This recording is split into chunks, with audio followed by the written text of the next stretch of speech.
NID কার্ডের number এবং জন্ম তারিখটি দিয়ে কিভাবে জাতীয় পরিচয়পত্র বা এনআইডি কার্ডের যে সার্ভার কপি এটি ডাউনলোড করতে পারবেন এটি মূলত দেখিয়ে দিয়ে যাব আজকের ভিডিওতে। আপনারা এতদিন ধরে ই নামজারি, ভূমি উন্নয়ন কর এবং ইউনিভার্সাল পেনশন এই তিনটি সাইট ব্যবহার করে এনআইডি কার্ডের সার্ভার কপি ডাউনলোড করতে পেরেছিলেন, কিন্তু এখন আর এই সাইটগুলো ব্যবহার করে আমরা এনআইডি কার্ডের সার্ভার কপি বের করতে পারতেছি না বা ছবি সহ এনআইডি কার্ডের যে সার্ভার কপি সেটি ডাউনলোড হচ্ছে না। এটি মূলত আজকের এই ভিডিওতে আলোচনা করব এবং আপনাদের সম্পূর্ণ দেখিয়ে দিয়ে যাব এ টু জেড যে কীভাবে এই যে এনআইডি কার্ডের সার্ভার কপি এটি ডাউনলোড করবেন। তো এই এনআইডি কার্ডের সার্ভার কপিটি ডাউনলোড করার জন্য আমাদের নতুন আরেকটি সাইট ব্যবহার করতে হবে। এটির জন্য অবশ্যই আপনাকে গুগলে গিয়ে লিখে সার্চ করতে হবে আমার সেবা। তো এই যে দেখতে পাচ্ছেন আমার সেবা লিখে যদি সার্চ করেন আপনাদের সামনে এরকম একটি ইন্টারফেস আসবে। তো এখানে ক্লিক করে এই যে দেখতে পাচ্ছেন আপনাকে এরকম একটি ইন্টারফেসে নিয়ে আসা হবে। তো এখানে আসার পর আপনাদের যেটি করতে হবে, এই যে দেখতে পাচ্ছেন 3 ডট নামক যে সবুজ আকারে যে আইকনটি রয়েছে এখানে ক্লিক করে আপনাকে নতুন করে এই যে এই সাইটটি ব্যবহার করার জন্য আপনাকে রেজিস্ট্রেশন করতে হবে। তো এটির জন্য এই যে দেখতে পাচ্ছেন লগ ইন বাটনে ক্লিক করতে হবে। এখানে ক্লিক করার পর এই যে দেখতে পাচ্ছেন আপনার ইউজার নেম এবং পাসওয়ার্ড সম্বলিত এরকম একটি অপশন চলে আসবে।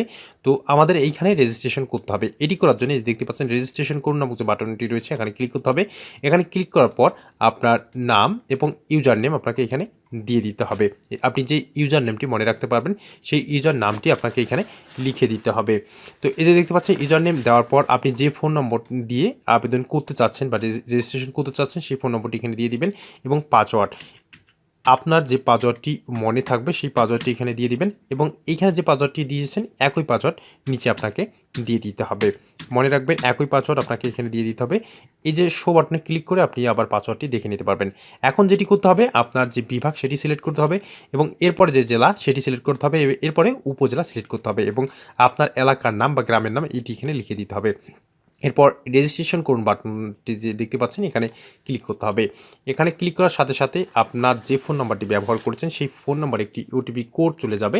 তো ইতিমধ্যে আমাদের ফোনে ওটিপি কোডটি চলে আসছে, সেই ওটিপি কোডটি আপনাকে এখানে বসিয়ে দিতে হবে।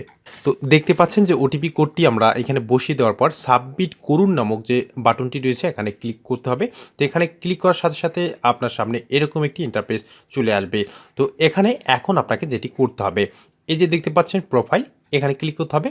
তো এখানে ক্লিক করার সাথে সাথে আপনার সামনে এরকম একটি ইন্টারফেস আসবে। তো এখানে আপনাকে যেটি করতে হবে প্রোফাইল আপডেট করুন নামক যে বাটনটি রয়েছে এখানে ক্লিক করতে হবে।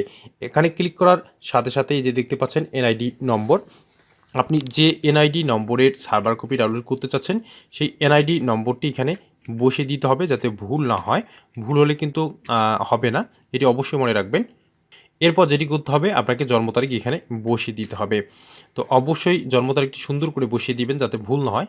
এই যে দেখতে পাচ্ছেন জন্ম তারিখটি দেওয়ার পর সাবমিট করুন নামক যে বাটনটি রয়েছে এখানে ক্লিক করতে হবে। তো এখানে ক্লিক করার সাথে সাথে এই যে দেখতে পাচ্ছেন আপনাদের সামনে এরকম একটি ইন্টারফেস চলে আসবে। তো এখানে মূলত আপনাকে ১৯ টাকা খরচ করতে হবে। তো এই ১৯ টাকা আপনি মোবাইল ব্যাংকিং কিংবা আপনার ব্যাঙ্ক অ্যাকাউন্ট থেকে দিয়ে আপনার যে সার্ভার কপি সেটি ডাউনলোড করে নিতে পারবেন একটিমাত্র ক্লিক করেই। তো এটি কীভাবে করবেন, এই যে দেখতে পাচ্ছেন মোবাইল ব্যাংকিং নামক যে অপশনটি রয়েছে এখানে ক্লিক করবেন। এরপর ধরেন যে আপনি বিকাশ থেকে পেমেন্ট করতে চাচ্ছেন ১৯ টাকা। তো বিকাশের এই আইকনটিতে ক্লিক করার সাথে সাথে আপনাদের সামনে এরকম একটি ইন্টারফেস চলে আসবে। তো এরকম ইন্টারফেস আসার পর আপনার যে বিকাশ অ্যাকাউন্টটি রয়েছে যেটিতে ১৯ টাকার বেশি রয়েছে সেই ফোন নাম্বারটি এখানে দিয়ে দিবেন। দেখতে পাচ্ছেন এখানে সেই ফোন নম্বরটি দেওয়ার পর কনফার্ম নামক যে বাটনটি রয়েছে এখানে ক্লিক করবেন। এখানে ক্লিক করার সাথে সাথে আপনি যে ফোন নাম্বারটি ব্যবহার করেছেন বিকাশের জন্য সেই ফোন নাম্বারে একটি ওটিপি কোড চলে যাবে। সেই ওটিপি কোডটি আপনাকে এখানে বসিয়ে দিতে হবে। এটি দেওয়ার পর কনফার্ম নামক যে বাটনটি রয়েছে এখানে ক্লিক করবেন। এরপর আপনার যে বিকাশের যে পিনটি রয়েছে যেটি দিয়ে আপনি লেনদেন করেন সেই পিনটি এখানে বসিয়ে দিতে হবে। এরপর কনফার্ম বাটনে ক্লিক করে, তো দেখতে পাচ্ছেন কনফার্ম বাটনে ক্লিক করার পর আপনাকে your payment has been complete, আপনার যে ১৯ টাকা সেটি কেটে নিয়েছে এবং কিছুটা সময় নেওয়ার পরেই আপনার সামনে এরকম একটি ইন্টারফেস চলে আসবে। তো এখানে আসলেই দেখবেন যে এখানে কিছু নেই এরকমটি মনে হবে আপনার, কিন্তু এই যে দেখতে পাচ্ছেন প্রোফাইল প্রিন্ট, এই যে প্রোফাইলটি দেখতে পাচ্ছেন এখানে আসার পর আপনার এখানে সমস্ত তথ্য শো করবে। আপনার যে এনআইডি কার্ডের সার্ভার কপিটি আপনি ডাউনলোড করতে চাচ্ছেন নাম এবং ঠিকানা সব কিছুই আসবে। আর আপনি ছবি সহ সার্ভার কপিটি বের করার জন্য এই যে দেখতে পাচ্ছেন প্রোফাইল প্রিন্ট এখানে ক্লিক করার সাথে সাথে এই যে দেখতে পাচ্ছেন আপনার কাঙ্ক্ষিত যে এনআইডি সার্ভার কপি এইটি আপনার সামনে ওপেন হয়ে যাবে। তো বন্ধুরা, আশা করি আজকের এই ভিডিওটি আপনাদের ভালো লেগেছে। আর যদি ভালো লেগে থাকে এবং সামান্য উপকারে এসে থাকে, তাহলে অবশ্যই একটি লাইক দিয়ে যাবেন। সম্ভব হলে ভিডিওটি শেয়ার করবেন। দেখা হবে নতুন কোনো ভিডিওতে। ততক্ষণ পর্যন্ত ভালো থাকবেন। ধন্যবাদ।